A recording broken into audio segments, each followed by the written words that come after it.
Este primer bloque sobre experiencias, avances y retos en cuidados paliativos. Vamos a dar el pase al doctor Jaime Santileón. Él es químico farmacéutico en la especialidad de farmacia clínica, con maestría en economía en salud por la Universidad Nacional Mayor de San Marcos. También maestría en docencia e investigación por esta misma universidad, responsable de farmacia clínica en el Hospital de Emergencias Casimiro Ulloa, y actualmente se desempeña dentro del equipo de productos controlados de DIGEMIT, ¿no? De la Dirección General de Medicamentos, Insumos y Drogas del Ministerio de Salud. Ok, muchas gracias, doctor. Muy buenos días y muy buenos días a todos y gracias por la invitación a la unidad de ADI y felicitaciones por su aniversario, ¿no? Que es el día de hoy. Bueno, el tema que vamos a hablar hoy es sobre la disponibilidad de excesos de medicamentos para cuidados paliativos. Eh, Aquí les traigo eh, un reporte o un cuadro en la cual vemos cómo es el consumo de opioides aquí en América Latina y sobre todo aquí en el Perú. Como podemos ver, mm, como podemos ver aquí el Perú estamos pues eh, con un promedio de DDs eh, eh, para temas de estadísticos, estamos con un promedio de 376 de DDs, ¿no? diarias, cuando siendo el promedio en América Latina de 428,3 DDs, ¿no? Entonces, en dosis diarias definidas, ¿no? Entonces, vemos que en América Latina, pues nosotros estamos todavía por debajo del promedio en América Latina. Eso indica de que la disponibilidad de medicamentos de opioides, sobre todo, está por debajo del promedio. Entonces, tenemos un problema en la disponibilidad y acceso a medicamentos, sobre todo de opioides, ¿no? Eh, ¿Cómo está la disponibilidad de acceso a medicamentos en la atención primaria, ¿no? El acceso está obstaculizado sobre todo por la distancia entre los centros de salud. Muchas veces la población tiene poco acceso a los establecimientos de salud en el país, sobre todo a nivel en las regiones. Otro tema que es muy importante es la deficiente infraestructura de los centros de salud. Muchas veces no cuentan con un espacio definido o un espacio, digamos, adecuado para establecer una farmacia en estos establecimientos de salud, o no cuentan con las medidas de seguridad para el adecuado almacenamiento de estos productos, que son los opioides, sobre todo porque son, como ustedes sabrán, son medicamentos pues, que tienen un riesgo, ¿no? de uso indebido, y es por eso que muchas veces algunos un centro de salud o- tienen farmacias que no cuentan con la debida infraestructura, ¿no? Y también unas restricciones regulatorias, ¿no? Por ejemplo, el tema de muchas veces los establecimientos de salud a nivel regional o sobre todo los centros de salud no cuentan, digamos, con químicos farmacéuticos, no cuentan con eh, eh, muchas veces no cuentan con, digamos, con las recetas especiales que deberían tener, ¿no? Entonces, eso limita muchas veces el acceso al medicamento, ¿no? En el país la disponibilidad de opioides es limitada, sobre todo en el primer nivel de atención, que lo vamos a ver más adelante, y sobre todo en la atención rural, ¿no? eh, los opioides, sobre todo, están, digamos, están disponibles mayormente, o hay digamos, una mayor disponibilidad en el país, sobre todo en los hospitales, ¿no? En los hospitales de alta complejidad, ¿no? O de tercer nivel, ¿no? Es por ello que muchas veces aquí en Lima, ¿no? En Lima sobre todo en Lima, son los hospitales son los que mayormente tienen digamos, una disponibilidad de estos medicamentos, más no los hospitales regionales, ¿no? Los hospitales regionales muchas veces cuentan con poca disponibilidad de estos medicamentos justamente digamos, en el país hay cierto, digamos, hay momentos en que hay, digamos, cierto desabastecimiento de estos productos, ¿no? De estos medicamentos sobre todo, ¿no? Mayormente por temas administrativos o problemas de gestión que se da dentro del Ministerio de Salud, ¿no? Ah, perdón. Dentro de las barreras para la disponibilidad de estos medicamentos para el dolor en el primer nivel de atención, como hemos dicho, son los marcos regulatorios complejos. Muchas veces, como les mencionaba, deben contar con un farmacéutico, los establecimientos, deben contar con los libros especiales, deben contar con recetas especiales, deben estar registrados dentro de la autoridad de salud competente como establecimiento de farmacéutico para poder contar con estos medicamentos. Entonces, hay una serie de- de normas que debe cumplir una farmacia de los establecimientos de primer nivel para poder pues, contar con estos productos, ¿no? También hay una capacitación limitada para los proveedores de salud, ¿no? Entonces, en este caso, hay mucho personal que personal médico que labora en los centros de atención primaria de salud y no tiene la capacitación adecuada para el manejo de estos productos, y es por eso que justamente muchas veces las farmacias no cuentan con estos productos, ¿no? Un problema aquí en el país es la falta de formulaciones o de la morfina en líquida, ¿no? Sobre todo para estos pacientes pediátricos o pacientes geriátricos que no pueden deglutir una tableta, ¿no? Muchas veces necesitan una morfina en jarabe y en el país no hay. No tenemos si bien está en el Petitorio Nacional, está en el Petitorio Nacional de Medicamentos, pero no contamos con este producto.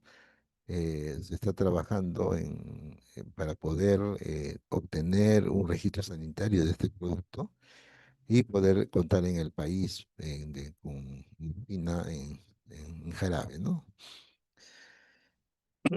Igualmente las formulaciones pediátricas, ¿no?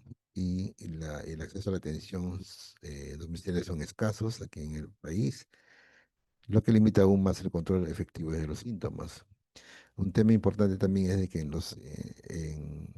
la normativa indica de que los productos, por ejemplo, los opioides, para los pacientes que se atiende, bueno, los pacientes extrahospitalarios o pacientes que se atienden que se atienden ambulatoriamente, por ejemplo, su dosis máxima debe ser digamos, la dispensación de medicamentos debe ser efectuada para un periodo de 15 días, ¿no? Pasados los 15 días, o si se hace más por 30 días, una prescripción por 30 días, es necesario la elaboración de un informe de parte del médico para que pueda, pues, obtener, ¿no? Pueda obtener sus dosis para los 30 días, ¿no? Previo informe del médico, ¿no? La farmacia va a atender esa solicitud para un tratamiento de 30 días con un informe médico, ¿no? Entonces, por ejemplo, es un punto importante para los pacientes que se atienden fuera del hospital, en este caso, para los pacientes ambulatorios, que siempre deben contar para la atención un informe médico, ¿no? Eh, por ejemplo, el informe también indica que en el país somos mm, en en este atlas de cuidados paliativos, no sé, estamos dentro de los 18 países con una disponibilidad pobre en el tema de la morfina oral o tableta, ¿no? Tenemos problemas en la disponibilidad de estos medicamentos a nivel del país, ¿no? Entonces estamos categorizados como un país, digamos, de pobre disponibilidad con respecto a los medicamentos de la morfina oral o en tableta, ¿no?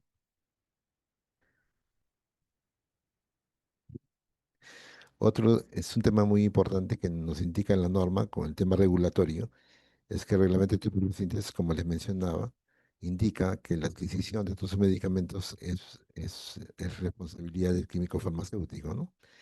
El farmacéutico es el responsable de adquisición, almacenamiento, custodia, dispensación y control de estas sustancias, ¿no?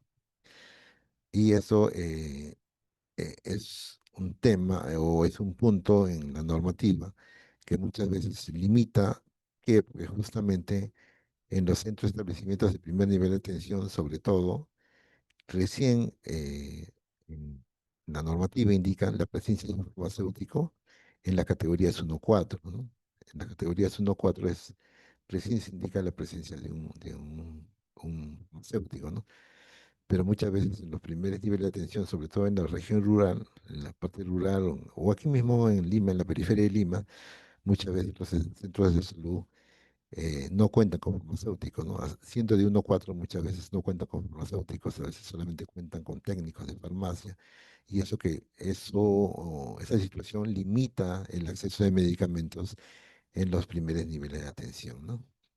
Entonces, ahí se está trabajando, se debería trabajar también para que, digamos, haya la presencia de farmacéuticos en los centros, en el primer nivel de atención, para poder contar con estos medicamentos cuando sean necesarios, ¿no? Cuando tenemos un paciente, digamos, que se atienden en forma domiciliaria y no se acerquen hasta los hospitales o vayan a su centro de nivel, a su centro de salud más cercano y puedan tener el medicamento, ¿no?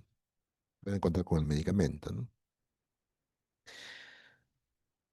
También hay unas ciertas, digamos, ciertas restricciones de uso también con respecto a estos medicamentos, ya que el Criterio Nacional de Medicamentos del sector salud, por ejemplo, indica que en los medicamentos para el cuidado paliativo, sobre todo, como podemos ver aquí, la morfina, la metadona, ¿no? La morfina, deben tener ciertas condiciones para su uso o su requerimiento en un centro de salud o un establecimiento de salud. Por ejemplo, el número 3 indica que solamente deben ser utilizados eh, con receta especial, ¿no? De acuerdo a la normativa presentada. Entonces, el punto 3 indica que estos medicamentos, para ser dispensados, deben ser utilizados o deben ser dispensados con una receta especial. El punto 6 indica que son medicamentos que solamente son utilizados para pacientes oncológicos, para dolor oncológico, y el número 7 indica que una farmacovigilancia activa, y el número 12 indica que son medicamentos que deben ser autorizados por la unidad del dolor, ¿no? Entonces, eso también limitan el acceso de estos medicamentos en el nivel de atención primaria, ¿no? Porque, digamos, como les mencionaba, muchos centros de salud de atención primaria no cuentan con recettas especiales, ¿no? No cuentan con especialistas en oncología, ¿no? Y además no cuentan menos con una unidad de dolor, ¿no? Para que puedan autorizar el uso de medicamentos, ¿no? Vemos aquí, les traigo aquí un consumo de opioides a nivel país, no a nivel Lima, sino a nivel país. Como podemos ver aquí, el consumo de la morfina vemos del año 21 al año 24, podemos ver que, podemos ver que eh, en el año 21 teníamos un consumo de 800.000 tabletas, no, ampollas de morfina de 10, y en el año 24 tenemos un consumo de 300.000 ampollas, ¿no? E igualmente de morfina de 20 de 900.000, ahora en el 2024 de 800.000, en tabletas de 878.000 a 860.000. Esto no indica de que digamos, los casos hayan disminuido, esto estos consumos, como vemos, la disminución de consumos no indican que los casos oncológicos hayan disminuido, sino los casos de, esto indica de que hay ha habido problemas de desabastecimiento en el país, ¿no? Los problemas de contratos para la fabricación de estos medicamentos, sobre todo Digemit, o el Ministerio de Salud contrata a una empresa, a un laboratorio para la fabricación de estos productos, ¿no? Entonces, la demora en los contratos, en la firma de contratos, en el otorgamiento de la buena pro digamos, al laboratorio que se hace proveedor de estos medicamentos, hay un tiempo, ¿no? Hay un tiempo de 3 meses, incluso podríamos decir hasta de 4 meses, que provoca un desabastecimiento de estos medicamentos, ¿no? Entonces, justamente, y eso provoca también que las atenciones a los hospitales se vea disminuido, ¿no? Muchas veces en los hospitales o los establecimientos que soliciten estos medicamentos pueden pedir una cantidad, pero debido al poco stock o la disponibilidad o a la poca disponibilidad que tiene el almacén o la droguería de Igemit, tiene que limitar el provisionamiento de estos medicamentos, ¿no? Es por eso de que muchas veces eh, provoca, digamos, todo este proceso administrativo engorroso en el sector público, provoca de que haya poca disponibilidad de medicamentos en el país, ¿no? Y lo que más digamos, lo que más se perjudican pues son los hospitales a nivel regional, porque muchas veces, como la mayor concentración está en Lima, digamos, no se atiende mayormente en Lima, pero también se limita, muchas veces se limita, la limitación es más en los establecimientos de salud a nivel regional, ¿no? Porque ellos muchas veces piden, sus requerimientos son cada 6 meses, entonces eh, cuando ellos llega a un periodo en el cual hacen su requerimiento, ya la disponibilidad para ellos va a ser mucho menor, a comparación de Lima, que en Lima sus requerimientos son cada 2 o 3 meses, ¿no? Entonces, muchas veces se ven perjudicados los establecimientos a nivel regional. Entonces, uno de los problemas son los procesos administrativos para el abastecimiento, para el buen abastecimiento de estos productos, ¿no? De los productos opioides, ¿no? Lo que provoca, pues, como le decía, un desabastecimiento, y es por eso que los consumos que vemos reflejados en este cuadro, ¿no? Indican, no que están indicando un desabastecimiento, ¿no? No es que hayan disminuido los casos, sino que eh, estos bajos consumos que nos indica la droguería disminuye por el desabastecimiento que existe, ¿no? Que ha existido. Y lamentablemente en estos momentos hay un grave desabastecimiento por problemas digamos, administrativos dentro del Ministerio de Salud. Los cambios que está habiendo constantemente en el Ministerio de Salud están provocando, digamos, problemas en el abastecimiento de estos productos, ¿no? Lo que va a conllevar, ¿no?